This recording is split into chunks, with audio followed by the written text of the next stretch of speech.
شاید جورسڈکشنل مسئلہ ہے تو آپ چلے جائیں وہاں سمجھ لیں کہ یہ ایمبیسی ہے. نہیں وسیع بھائی دیکھیں آپ قطری شہزادے ہیں, آپ کہہ رہے ہیں کہ وہ سبمٹ کرے پاکستان کی جورسڈکشن کو. نہیں وہ تو نہیں کرے گا, وہ تو پہلے سے ہی نہیں کرتا, وہ تو ادھر آ کے آپ کے حباراؤں کے کو اڑا دیتے ہیں, جواز خواجہ کے فیصلے کے باوجود وہ کرتے ہیں. وہ بھی حبورہ کا جورسڈکشن ان پہ نہیں پڑتا, ٹھیک ہے نا, جتنے قتل کرنا چاہتے ہیں کر سکتے ہیں, ٹھیک ہے نا. لیکن ایک لحاظ سے اب اگر ہم دیکھ لیں کوئی اور شہری ہو کسی اور ملک کا, اور وہ بھی ایک ایگو ہوتا ہے, اگر خاص کر وہ ایک امیر شہری ہو اور ایک امیر ملک کا ہوتا ہے, تو وہ شہزادہ ہے نا, وہ رویلٹی ہے, وہ رویلٹی, آپ صرف امیر کہہ رہے ہیں اسے.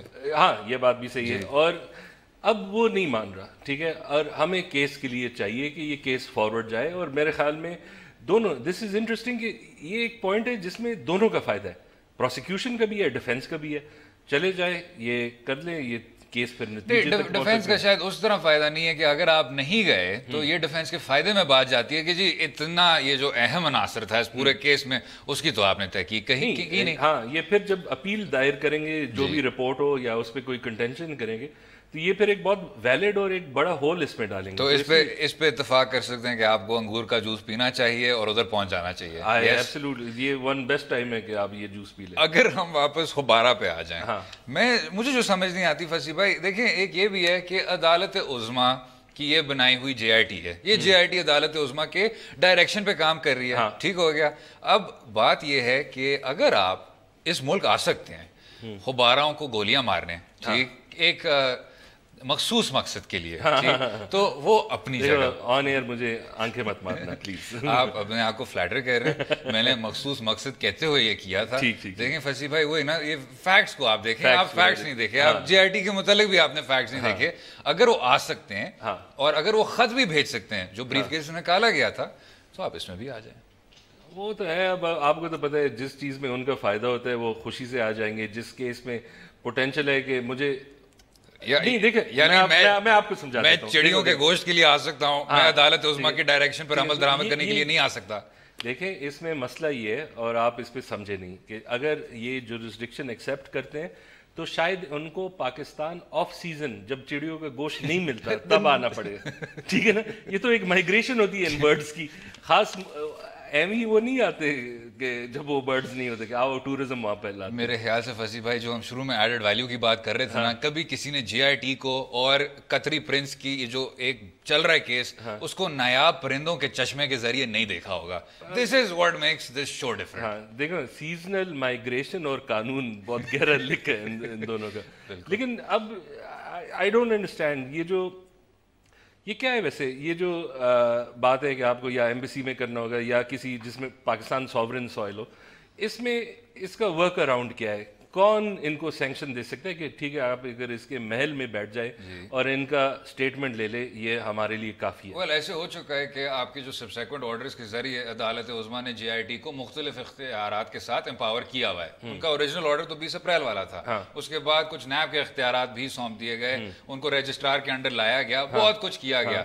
آپ اگر اسی طرح کہیں کہ جی یہ بھی جے آئی ٹی ہوگی چاہے اس قطری محل کے 4 کونوں میں بھی, مجھے کوئی خاص فصیح بھائی آپس مجھے بھی نہیں لگ رہا ہے, جورسڈکشنل ایشوز نہیں نظر آ رہے. آپ اینڈ تک پہنچ گئے, دوحہ تک پہنچ گئے, محل تک بھی چلے. ڈیولپمنٹ پروجیکٹس میں ایک مصرع ہوتا ہے, وہ کہتے ہیں دا لاسٹ مائل, کہ آپ ایک مسئلے کو حل کر دیتے ہیں لیکن جو آخری میل تیر کرنا ہوتا ہے اس میں آپ ریلیکس ہو جاتے ہیں, ٹھیک ہے نا, اور پھر آپ سارا چیز خراب ہو جاتا ہے. مجھے بھی یہی لاسٹ مائل لگتا ہے. مجھے بس خوشی یہ ہوئی ہے کہ آپ نے اپنے اس ڈیولپمنٹ پروجیکٹ کا ذکر نہیں کیا نیشنل ٹیلی ویژن پہ, میں پھر سے آپ کا شکر گزار ہوں. اگلے حصے میں بات کریں گے ذرا ہٹ کے مقبوضہ کشمیر میں جو ایک ہندوستان افواج کی جو ایک ظالم ترین کارروائی جاری ہے. برہان وانی شہید کی آج 1 سال برسی ہے. رہیے گا ہمارے ساتھ.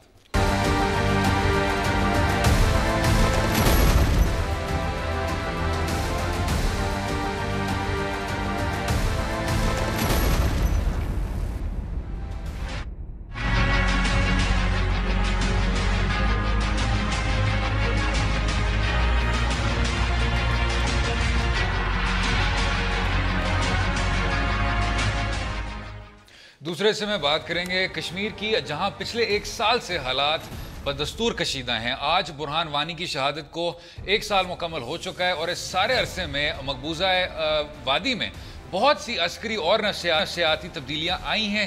ایسا لگ رہا ہے کہ برہان وانی کی شہادت نے تحریک آزادی کشمیر میں ایک نئی جان ڈال دی ہے اور بھارت کا کردار عالمی دنیا کے سامنے کھل کر سامنے آ رہا ہے. یہ تحریک ماضی کی تحریکوں سے کتنی مختلف ہے اس پر بھی بات کریں گے. جو خاص ثابت ہو گیا نا فصیح بھائی وہ یہ ہے کہ 9 کے بعد کچھ آپ کی ایک میں سمجھتا ہوں ظالم ترین فیشسٹ تحریکیں ہیں. وہ چاہے آپ اور دونوں اس کے حکمرانوں نے آج ملاقات بھی کی, آج نہیں بٹ گزشتہ دنوں بنیامین نتنیاہو نے اور نریندر مودی نے.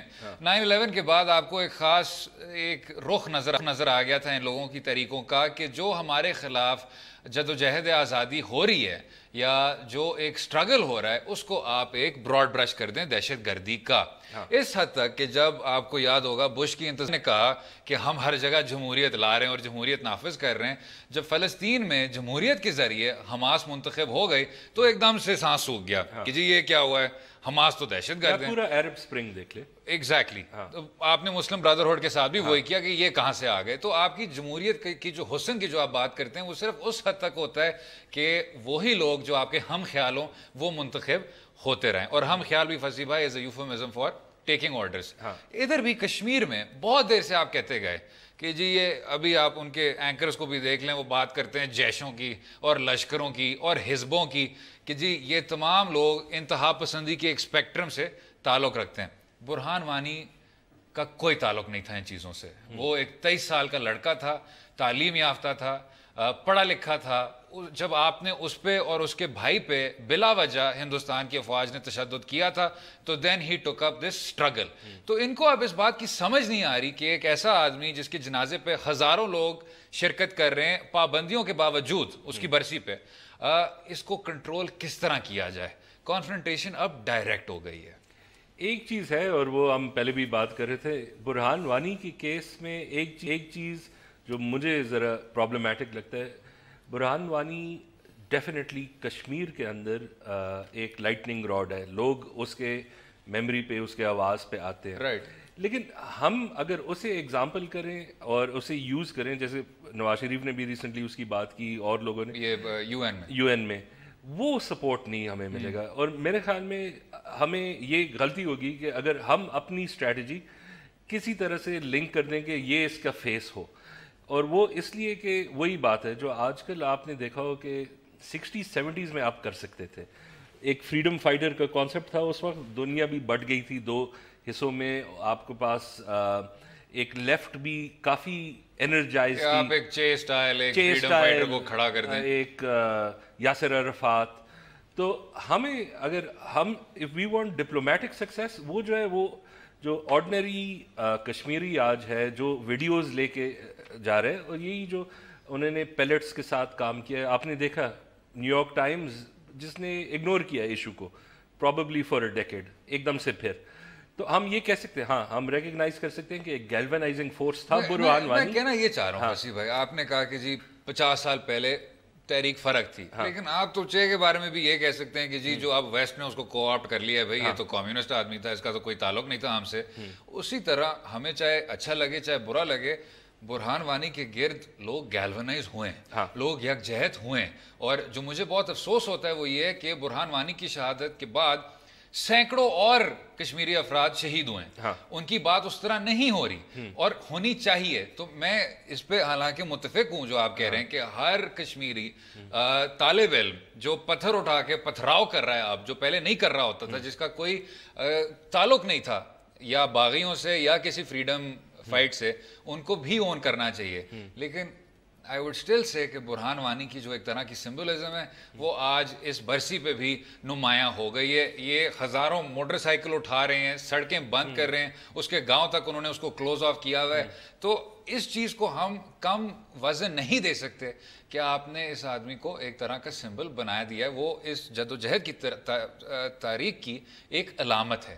نہیں, آئی اگری وتھ یو. میں صرف ڈسٹنکشن یہ کر رہا ہوں کہ کشمیر کے اندر جو ریزوننس ہے, جو ایک فیل آتی ہے برہان وانی کی, اس کا آڈینس مختلف ہے. جو انٹرنیشنل ہے وہ آپ کو بنانا پڑے گا. وہ ایک بڑی اسٹرگل ہے. وہ جو ہے نا وہ آپ کو آسانی سے نہیں. لیکن جب آپ یہ کہہ دیں کہ آپ کے پاس ایک پوری پاپولیشن ہے, ریپریسو میجرز ہیں, پولیس جو ہے لیتھل فورس بھی استعمال کرتی ہے, ملٹرائزڈ ہے ہیویلی, آپ نے ان کی کمیونیکیشنز بھی وہ زیادہ ریزوننس پکڑتی ہے.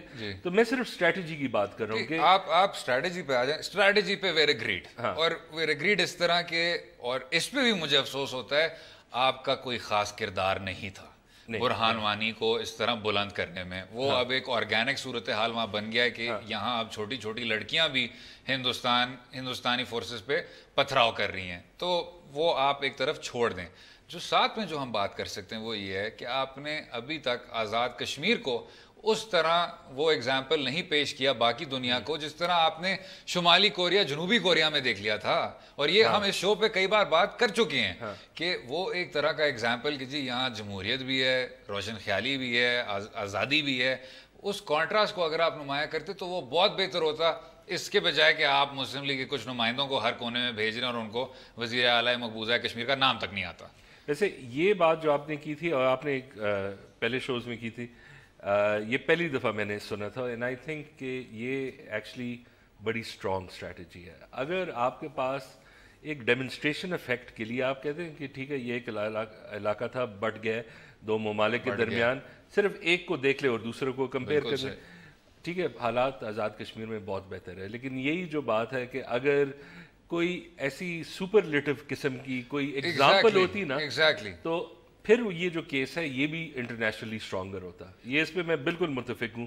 اور اگین اس میں وہی پرابلم ہے کہ اس میں ایک خاص قسم کی محنت اور کنٹینیوٹی آپ کو چاہیے ہوتی ہے, اور یہ دو چیزیں ہم میں سے ذرا کم ہوتی ہیں. میرے خیال سے امید شاید یہ کرنی چاہیے جو ابھی آپ کو شمالی اور جنوبی کوریا میں نمایاں ہوتا ہے, آپ کو سیٹلائٹ کے ذریعے نظر آتا ہے. جو شمالی کوریا ہے وہ اندھیرے میں ڈوبا ہوا ہے, ان کا تو اپنا انٹرنیٹ تک آپ نہیں پہنچا سکتے, ان کا ایک انٹرانیٹ ہوتا ہے. جو جنوبی کوریا ہے وہ صرف اور صرف ایک روشنیوں کا آپ کو ملک نظر آتا ہے, آسمان سے بھی.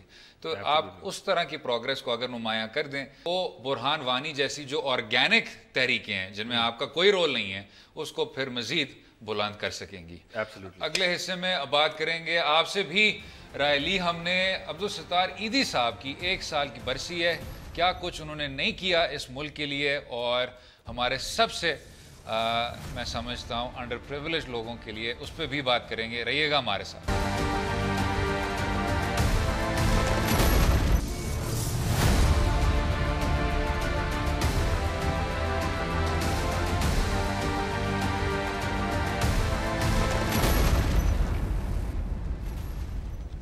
ویلکم بیک ٹو دو رائے. اگلے سا اس عظیم شخصیت کے نام ہوگا جس کو اس دنیا سے رخصت ہوئے تو 1 سال ہو گیا, مگر وہ لوگوں کے دلوں سے رخصت نہ ہو سکے. عبدالستار ایدی کا مشن آج بھی جاری ہے. اس حصے میں ان کی جدوجہد, ان کے خواب اور ان کے فلاحی کاموں پر ایک مرتبہ پھر یاد کریں گے. بھائی ہم کہاں شروع کریں, ویئر ٹو بگن. اگر آپ کی اجازت کے ساتھ ان کے کچھ خدمات کا ہم پھر سے جو یاد ہے اس کو تازہ کر لیں. ہمیشہ اکیلا رہا, اب میری بیوی اور میری اولاد میرے ساتھ میں آ گئی.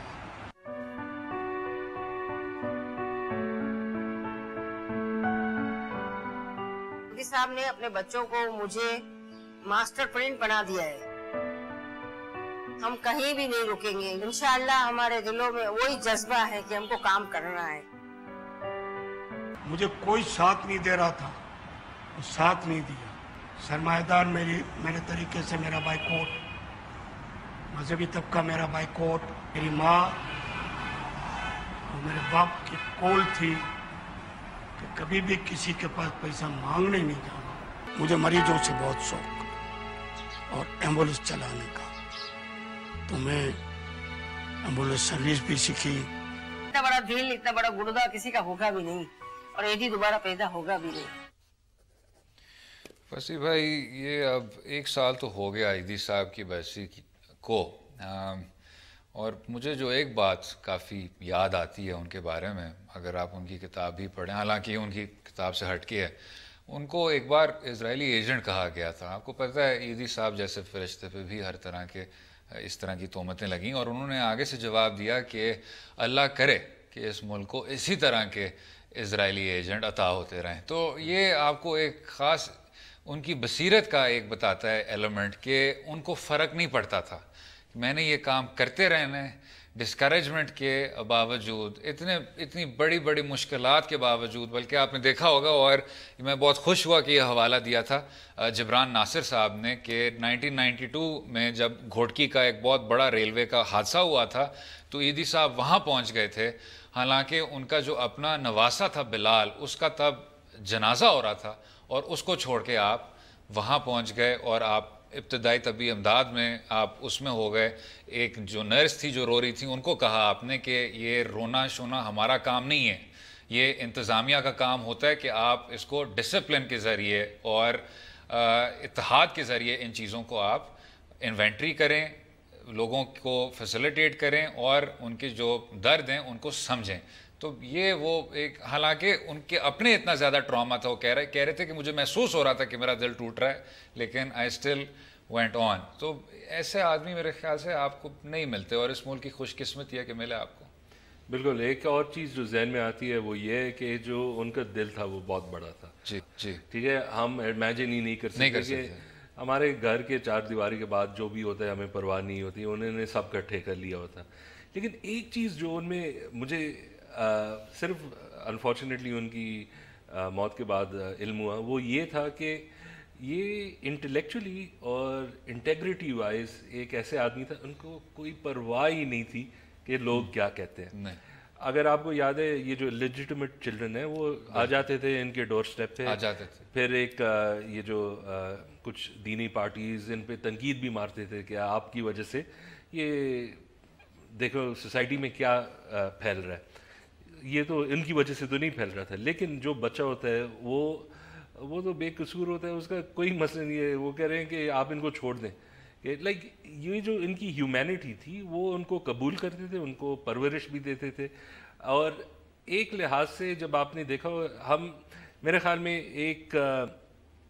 ایک ہماری ایک کریزی قسم کی ایک دینی ہپوکریسی کبھی آ جاتی ہے, اور وہ یہ ہوتی ہے کہ اس بندے نے نماز نہیں پڑھا, یہ نہیں, یہی چیزیں پہ کانسنٹریٹ ہے. اگر آپ دیکھتے ہیں کہ جو ہماری ارلی ایگزامپلز ہے دین کے, وہ یہی ہے کہ آپ نے چیریٹی کیا, اوروں کا خیال کیا. یہ جو اب ایک قسم کا شارٹ سائٹڈنس نظر آتا ہے, ان میں بالکل نہیں تھا. اور تھے یہ ایک آدمی جو he believed what ever he believed, لیکن ان کا یہ کوئی انٹرسٹ نہیں تھا کہ میں ان گروپس میں پاپولر ہو جاؤں, میرا جو کام ہے بس یہ چلتا رہنا چاہیے. انہوں نے بڑھایا, اگر آپ نے دیکھا ہے لائک اٹس اے میسو جو ان کا ایمبولینس نیٹ ورک ہے. اور اب جو ہے نا, ایک چیز بس میں نے ایک چیز دیکھی تھی, وہ ایک آن لائن ویڈیو آ رہی تھی جو ان کی ایک مینٹلی ال لوگ کسی لیڈی نے بنائی تھی. مجھے سمجھ اس کے صرف یہ نہیں آیا کہ دیکھیں یہ ایک ایسٹ ہے. ایک لحاظ سے تنقید تو میں بھی عمران خان پہ بہت کرتا ہوں, لیکن جو شوکت خانم ہے یہ ایک ایسٹ ہے. ٹھیک ہے, یہ اس میں سیاست نہیں آنی چاہیے, یہ سب کا بھلا کرتا ہے. ایک لحاظ سے جب ابھی بھی I am sure Edhi organization میں 50 مسائل ہوں گے. جب ایدھی صاحب بھی چلا رہے تھے, بہت سی چیزیں ایسی تھیں جو ماڈرنائز ہو سکتے تھے, لیکن آپ کو تو پتہ ہے جب فاؤنڈر ہوتا ہے, جب ان کا ول ہوتا ہے, تو کچھ چیزوں بہت بہتر ہو جاتی ہے اور کچھ ویکنیسز ہی رہ جاتی ہے. لیکن ابھی بھی اس قسم کا جو آپ یہ میں ایکسپوز کرنا چاہ رہا ہوں, اگر آپ واقعی اس کی بہتری چاہتے ہیں تو آپ ان سے بات کر لیں, یا جو لوگ ہیں ان میں شامل کر دیں. بیکاز یہ جو ہمارے نیشنل ایسٹس اس لحاظ سے کم ہے اور بہت زبردست بھی ہیں, ان پہ فخر بھی ہونا چاہیے, لیکن ان کو ڈیمیج نہ کریں. لیکن میں یہ کہوں گا, ایک چیز میں کہوں گا کہ جو مجھے تھوڑی بہت حیرت ہوئی تھی وہ یہ تھی کہ آپ کا ایک خاص طبقہ تھا جنہوں نے ایدھی صاحب کی جو بصیرت تھی اس کو پیچھے چھوڑ کے ایدھی صاحب کو ایک فرشتہ نمایاں کر دیا. اور وہ اسی لیے تھا کیونکہ ان کا جو پیغام تھا وہ آپ کے دل کو چبھتا تھا, اور وہ یہ ہے کہ ان کی جو بصیرت تھی وہ خاصی غریب پسند تھی. یعنی وہ کہتے تھے کہ یہ جو آپ کی وسائل ہیں جو اتنے زیادہ آپ نے ری ڈسٹریبیوٹ کیے ہوئے, ان کو آپ کو نیچے والے طبقے تک پہنچانا ہوگا. یہ ان کا ایک خاص نظریہ تھا جس کو آپ نے جان کے بھلایا ہے. اور یہ وہ شخص تھے, آپ نے ان کے دل کی ایک درد کی بات کی کہ جی بطور ایک جوان آپ کو کراچی ہاربر میں جب لاشیں نظر آئیں تو آپ نے کہا غصے میں کہ میں نے اس چیز کو تبدیل کرنا ہے. تو یہ وہ شخص تھے. اور آپ نے جو بات کی تھی ایدھی فاؤنڈیشن کی, فصیح بھائی میں بس یہ کہوں گا کہ ان کے جانے کے بعد ہم یہ نہ بھول جائیں, اور ہم پہلے لوگ ہیں جو بھول جاتے ہیں کہ شخص شخص ہوتا ہے, ادارہ ادارہ ہوتا ہے. ایدھی صاحب کی جو میراث کا جو سب سے اہم ترین ایلیمنٹ ہے وہ یہ ہے کہ ایدھی فاؤنڈیشن انہیں آپ کو کھڑے کر کے دی ڈسپائٹ آل آڈس. کیا کچھ نہیں ہوا, لوگوں نے کیا کچھ نہیں کیا, کیا کچھ نہیں کہا.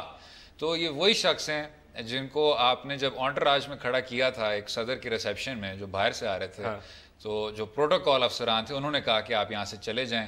80 کی دہائی کی بات ہے, کیونکہ آپ کا جو حلیہ ہے وہ مناسب نہیں ہے. اور ایدھی صاحب نے فرمایا تھا کہ یہ وہ لوگ ہیں جو صبح سے رات تک اس ملک کو کھوکھلا کرتے ہیں, ابھی بھی وہ سمجھتے تھے کہ میں اس طرح میرا جو حلیہ تھا یا میری جو وضع تھی وہ ان لوگوں کے لیے مناسب نہیں تھی. This is what that man is. میں آپ کو ایک اور چیز بھی بتاؤں, اور یہ ایک ریئلائزیشن مجھے آئی ہے کہ جو ایدھی صاحب کی کردار اور زندگی ہے نا, وہ مڈل کلاس کو بہت پسند ہے. ان کی جو آئیڈیلائزڈ موریلٹی ہے, ٹھیک ہے نا, ان کو بہت پسند ہے. اور جو ایدھی صاحب کی اپنی زندگی تھی وہ ایک ریجیکشن تھی اسی موریلٹی. بالکل ریجیکشن تھی. ہاں, بالکل ریجیکشن تھی. ویدر اٹ واز کہ میں یہ اس قسم کے کپڑے پہنوں, یا میں وہ انا, یا اگر جو سوشل ایلز ہیں پرواہ ہی نہیں, میں ان لوگوں کا خیال رکھوں گا. آخر میں فصیح بھائی آپ نے ایک وہ ٹویٹ بھی کیا تھا, تو کچھ لوگوں کے اس کے نیچے بھی آئے. بابر مرزا صاحب نے کہا, بابر صاحب ایک بڑے امیزنگ وکیل بھی ہیں, کہ ایدھی صاحب کی جو تصویر ہے اس کو پرماننٹلی آپ کو یا تو نوٹ پہ یا سکے پہ چھاپ دینی چاہیے, اور مجھے لگتا ہے کہ جو ڈینومینیشن ہے اس کو 100 سے شروع ہونا چاہیے. میرے خیال سے یہ بہت خوبصورت بات ہے, میں تو اس پہ اتفاق کرتا ہوں. قائد اعظم محمد علی جناح کے بعد میرے قریب میرے خیال سے عبدالستار ایدھی کی اتنی ہی کنٹریبیوشن ہے. اور خیر سکوں کا ایک مسئلہ ہوتا ہے کہ وہ ڈیمیج ہوتے ہیں, حکومت کبھی, تو آپ اگر یہ نہیں کر سکتے کم از کم ایک کمیموریٹو آپ کر وہ ایک خاص ایک بالکل ٹھیک 10 لاکھ جاری کر دیں. میں صرف جلدی سے رن تھرو کر لوں آپ کے ساتھ فصیح بھائی. ایک اور نے کہا, نوشین نسیم صاحبہ نے کہا کہ جو نیڈ ہے ہمارا ابھی فوری طور کا وہ یہ ہے کہ آپ کی جو آنے والی نسلیں ہیں ان میں بھی اسی طرح کی انسانیت پسندی اور آلٹروازم آپ پیدا کریں جو فی الحال نہیں ہو رہا, اگر ہم چاہتے ہیں کہ ایدھی صاحب کا جو نظریہ ہے وہ بلند ہو. مجھے جو ڈر ہے کہ بہت سے لوگ جو ان کی فلاحی کام کو سپورٹ کر دیں, اگر وہ ان کے نظریے کو سمجھ لیں وہ شاید ان کو ریجیکٹ کر دیں. ویسے یہ مجھے ڈر ہے. اگلے حصے میں بات کریں گے, ایدھی صاحب پہ بات ہو رہی تھی, اگلے حصے میں بات کریں گے ایدھی صاحب کے نام ایک فٹ بال اسٹیڈیم جہاں میچ ہو رہا ہے. رہیے گا ہمارے ساتھ.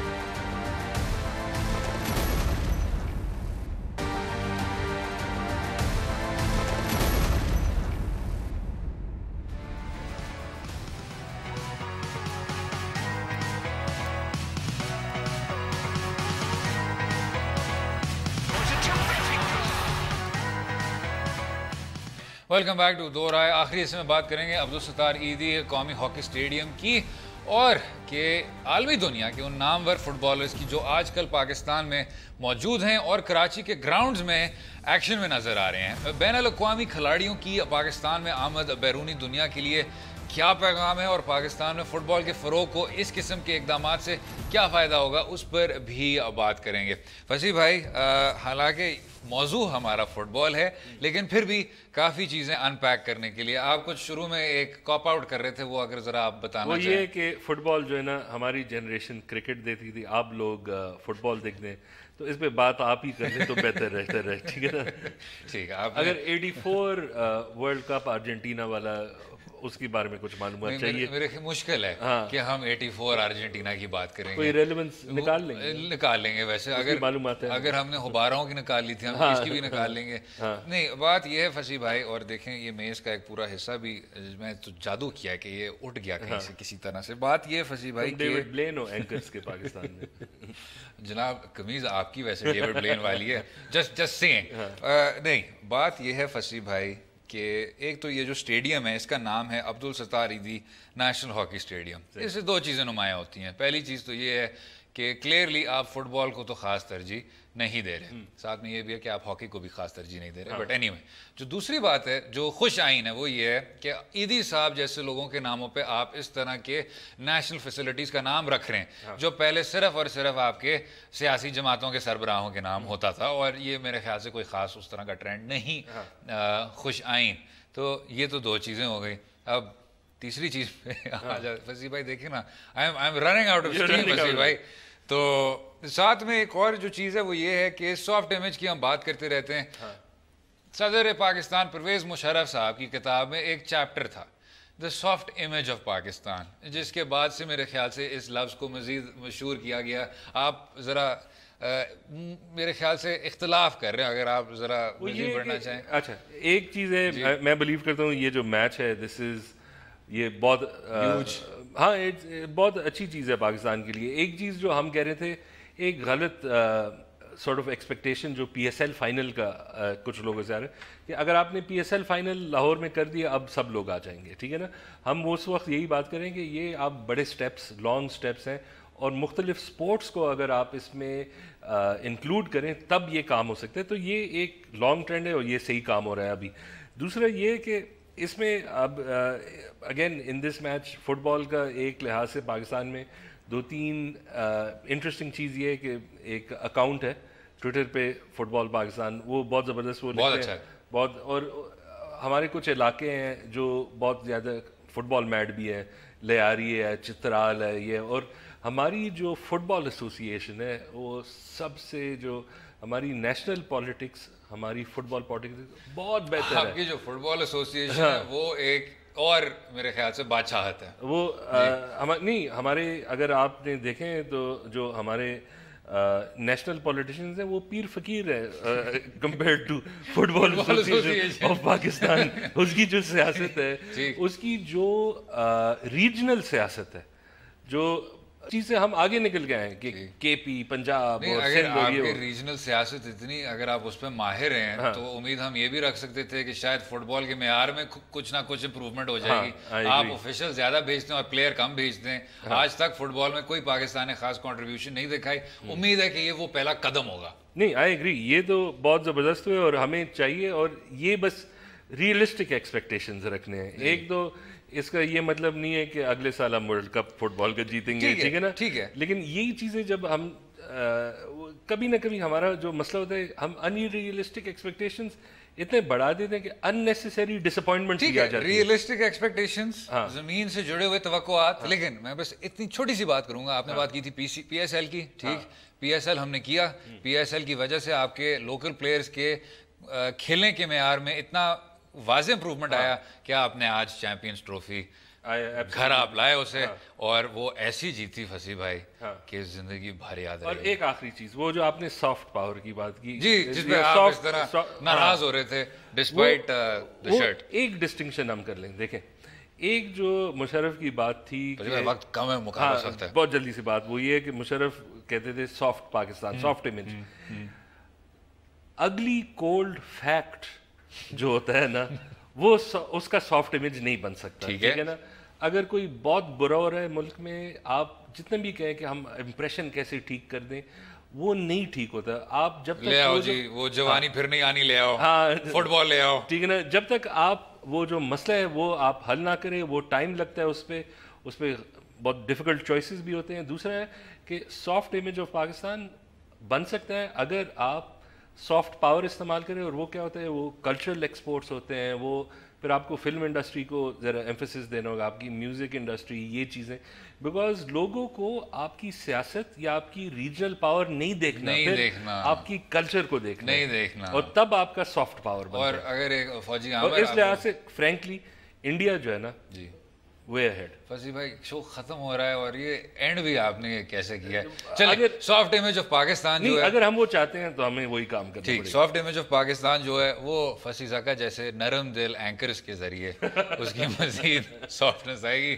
امید ہے آپ کو آج کا پروگرام پسند آیا ہوگا. مجھے اور فصیح زکا کو اپنی رائے سے بھی آگاہ کیجیے, اور فیس بک پیج پہ بہت سخت محنت کی جا رہی ہے, اس پہ بھی آپ ذرا بات کیجیے گا. کل تک اجازت دیں, خدا حافظ.